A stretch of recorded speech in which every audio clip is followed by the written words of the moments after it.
This 1969 Chevrolet Camaro SS LS3 was filmed at the Fall Cherokee Rod Run, Cruise the Smokies car show in Cherokee, North Carolina.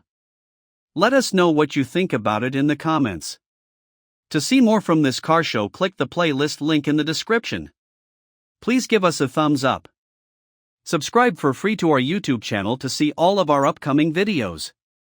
As always, thanks for taking the time to watch our videos.